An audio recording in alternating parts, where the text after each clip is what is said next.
మాతృదేవోభవ. నేను మీ డాక్టర్ శ్రీధర్. నా phone number 9295909819. ఇప్పుడు మనము చాలా జ్యోతిషం విషయంలోనే చాలా ముఖ్యమైనటువంటి ఒక విషయం గురించి మనము ప్రస్తావించదలుచుకున్నాము. అది ఏమిటి అన్నట్టయితే, జ్యోతిష్యంలో ముఖ్యంగా వక్రము, స్తంభన, అతిచారము అని చెప్పి ఈ మూడు కూడా ఇంచుమించుగా ఒకే రకానికి సంబంధించినటువంటి విషయాలు. కొన్ని గ్రహాలకి వక్రం మాత్రమే ఉంటుంది. కొన్ని గ్రహాలు అంటే ఏమేంటవి అన్నట్టయితే కుజుడు, బుధుడు, గురుడు, శుక్రుడు, శని, ఈ 5 గ్రహాలకి వక్రం ఉంటుంది. రాహుకేతులు ఎప్పుడు వక్రంలోనే సంచరిస్తూ ఉంటారు కాబట్టి వారికి లేదు. సూర్యచంద్రుడికి ఎప్పుడు ఉండదు. ఈ వక్రం అనేటటువంటిది ఈ 5 గ్రహాలకు సంబంధించినటువంటి విషయం. ఇకపోతే స్తంభన అనేటటువంటిది ఉంటుంది. అది కూడా ఇంచుమించుగా ఇదే కోవకు చెందినటువంటిదే. అది అంగారకుడు అంటే మన కుజుడికి మాత్రమే వర్తిస్తూ ఉంటుంది. ఆయన మాత్రమే స్తంభన జరుగుతూ ఉంటుంది. కొన్ని రాసుల్లో వెనక్కి ముందుకి ముందుకి వెనక్కి తిరగడం జరుగుతూ ఉంటుంది కొన్ని సందర్భాలలో. ఇక గురువు దగ్గరికి వచ్చినట్టయితే, ఈ గురువుకి కొన్ని సందర్భాల్లో వక్రిస్తూ ఉంటారు, కొన్ని సందర్భాల్లో అతిచారము కూడా ఉంటుంది. ఈ రెండు కూడా గురువుకి వర్తిస్తూ ఉంటాయి. అతిచారము అంటే ఏంటి, వక్రము అంటే ఏమిటి అంటే, ఒక గ్రహము దాని యొక్క పరిధి, దాని యొక్క కక్ష్యలో తిరిగేటప్పుడు అన్నిటి కక్ష్యలు ఒకే డిస్టెన్స్లో ఒకే దూరంలో ఉండవు. కొన్నిటి యొక్క కక్ష్య చాలా చిన్నదిగా ఉంటుంది, కొన్నిటిది పెద్దదిగా ఉంటుంది. ఈ చిన్న కక్ష్యలో తిరిగేటటువంటి ఈ రవి, బుధుడు వీళ్ళు ఉన్నారు చూడండి, ఇంచుమించుగా నెల తిరుగుతారు కాబట్టి వారి కక్ష్య చాలా చిన్నదిగా ఉంటుంది. అలాగే ఒక శుక్రున్నో మరి ఎవరో పెద్ద గ్రహాలు కనుక తీసుకున్నట్టయితే వారి బాగా పెద్దది ఉంటుంది. ఒక వృత్తం పూర్తిగా చూసుకురావాలి అన్నట్టయితే 12 రాసుల్ని వాళ్ళకి చాలా టైం పడుతుంది. అందుచేత వీళ్ళకి ఏంటంటే కొంచెం పెద్దగా ఉంటుంది కాబట్టి అలా ఆ కారణం చేత ఆ ముందుకు వెళ్ళినటువంటి చిన్న వృత్తంలో తిరిగేటటువంటి గ్రహం ముందుకెళ్ళినట్టుగా మనకు కనిపిస్తుంది. ఈ పెద్ద వృత్తంలో తిరిగేటటువంటిది వెనక్కి పడినట్టుగా కనిపిస్తుంది. నిజానికైతే వక్రము అనేది లేదు, కానీ ఫలితాలైతే అవే ఫలితాలు ఇస్తూ ఉంటాయి. వక్రం నుంచి చూసినా అక్కడి నుంచి ఏ స్థానంలో ఆయన కరెక్ట్గానే తిరుగుతున్నాడు, కానీ ఆయన అక్కడి నుంచి ఆ గ్రహం యొక్క రేస్ అంటే కిరణాలు ఏవైతే ఈ భూమి మీద ఉన్నటువంటి ఈ మానవుడి మీద పడుతున్నాయో ఆ ప్రదేశంలో ఉన్నటువంటి ఆ రేస్ యొక్క ప్రభావమే మనిషి మీద కనిపిస్తూ ఉంటుంది. ఇది వక్రము. ఇక్కడ అతిచారము అంటే నిజానికి గురువు ఒక రాశిలో 1 సంవత్సర కాలం పాటు ఉండాలి. కొన్ని అలాగే ఉంటారు కూడా. అప్పుడప్పుడు వక్రించడం అనేది మామూలు అనుకోండి. అప్పుడప్పుడు ఈ అతిచారం కూడా. అతిచారం అంటే ఒక్క రాశిలో సంవత్సర కాలం పాటు ఉండవలసినటువంటి ఆ గ్రహం సంవత్సరము ఉండకుండా ముందుకు వెళ్ళిపోతుంది. మళ్ళీ కొద్ది కాలం తర్వాత మళ్ళీ వెనక్కి వచ్చేస్తుంది. అది వేరే విషయం. ఈ ముందుకు వెళ్ళిపోయేది ఏదైతే ఉన్నదో, ఏ రాశి నుంచి ఉండకుండా అక్కడ సంవత్సరం పాటు ఉండకుండా ముందుకు వెళ్ళిందో దాన్ని అతిచారము అంటారు. అంటే చరించడం అంటే తెలుసు కదా, కదలటం. అతిచారము అంటే స్పీడ్గా కదలటం అని అర్థంలో మనం చెప్పుకోవచ్చు ముందుకి. ఇక్కడ ఇప్పుడు ఈ సంవత్సరంలో ఇప్పుడు మనం చెప్పుకోబోతున్నటువంటి విషయం ఏమిటంటే, గురువు మనకి 18వ తారీఖు అక్టోబర్ నెలలో వరకు ఆయన మిథునంలోనే ఉంటారు. మిథునంలోనే సంవత్సరం కాలం ఉండాలి. కానీ 18 తర్వాత ఏమవుతుందంటే 19వ తారీఖు నుంచి ఆయన అతిచారం వలన కర్కాటక రాశి, మిథున రాశి తర్వాత వచ్చేటటువంటి కర్కాటక రాశిలో ప్రవేశిస్తూ ఉన్నారు. తద్వారా ఫలితాలు ఏమైనా మారుతాయా? మారితే ఎవరికి అనుకూలంగా ఉంటాయి, ఏ రాసుల వారికి, 12 రాసులు కదండి, ఏ రాసుల వారికి అనుకూలమైన ఫలితాలు ఉన్నాయి, ఏ రాశుల వారికి ప్రతికూలమైన ఫలితాలు ఉంటాయి అనేటటువంటిది ఇక్కడ మనం చెప్పుకోబోతున్నాం. అయితే దీనివల్ల మామూలుగా దేశమాన కాల మరి పరిస్థితులకు వేరుగా ఉంటుంది రిజల్ట్. మామూలుగా జాతక రీత్యా మనుషులకి సంబంధించినటువంటిది మామూలు ఫలితాలనే మనం ఇస్తుంది కూడా, ఈ విధంగా ఉంటుంది.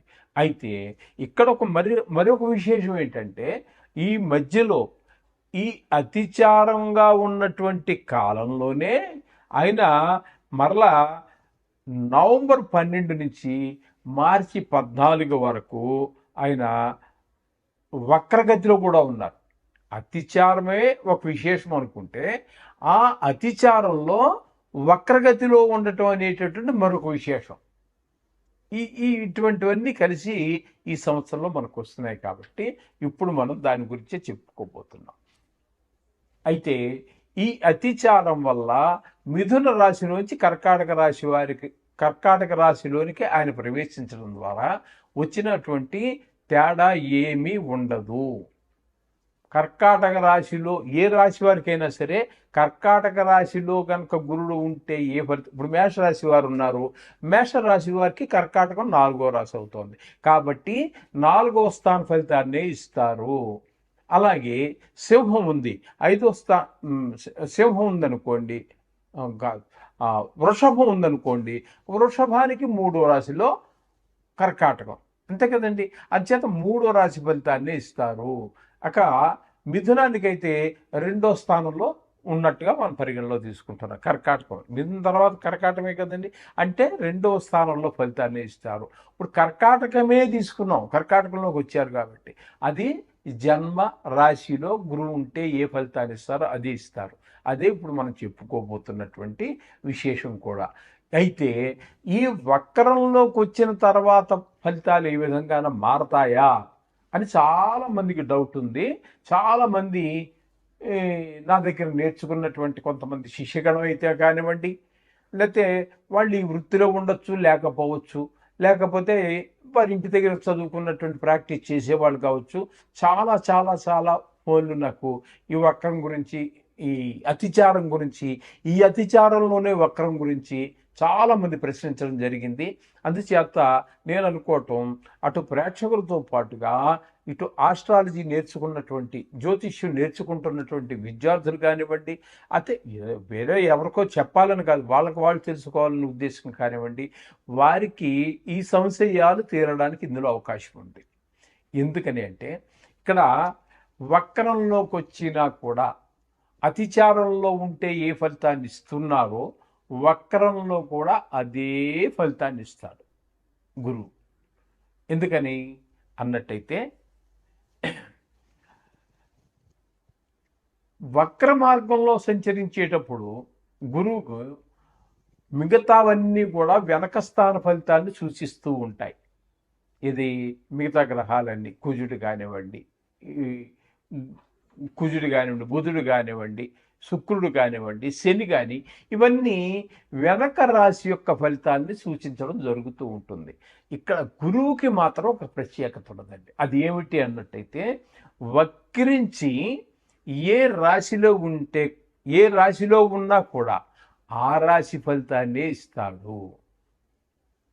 వక్రించినటువంటి గురువు ఏ రాశిలో ఉన్నారో దానికి వెనకటి రాశి ఫలితాలు ఇవ్వటం అనేది లేదు.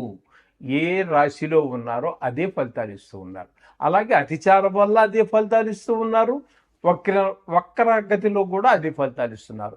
కాబట్టి విశేషమైనటువంటి ఫలితాలు అయితే లేవు.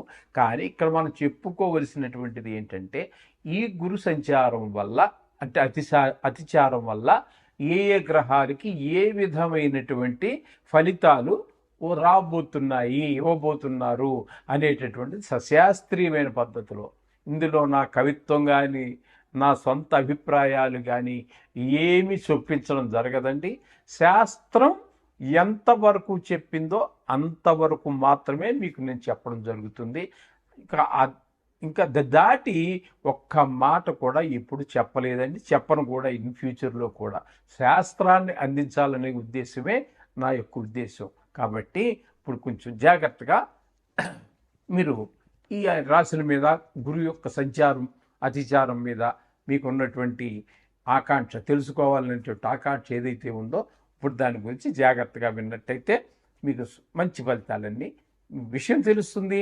మీరు ఎవరికైనా చెప్పదలుచుకుంటే మంచి రిజల్ట్ కూడా చెప్పడానికి వీలవుతుంది. సింహరాశి వారికి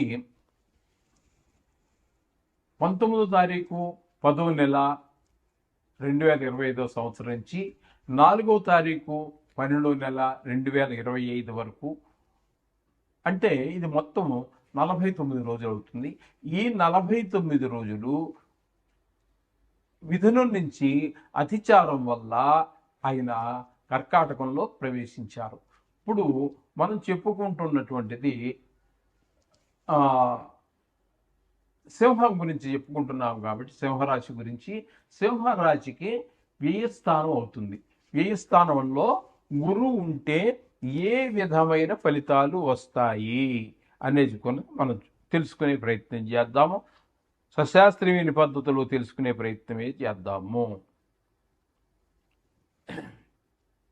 గురువు గనక వ్యయస్థానంలో గనక ఉన్నట్టయితే జరిగేటటువంటి ఫలితాలు అంటే నా యొక్క అభిప్రాయాలు ఏమి ఇందులో చూపించడం జరగదండి.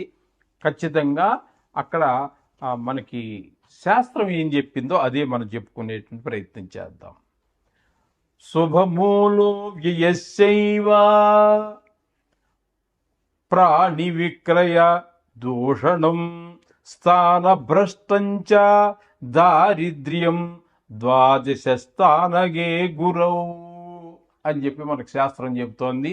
కాబట్టి ఇక్కడ జరిగేటటువంటిది ఏంటయ్యా అన్నట్టయితే శుభమూలో వ్యయశ్చైవ, శుభకార్యాలకే మీరు ధనాన్ని ఖర్చు పెడతారు.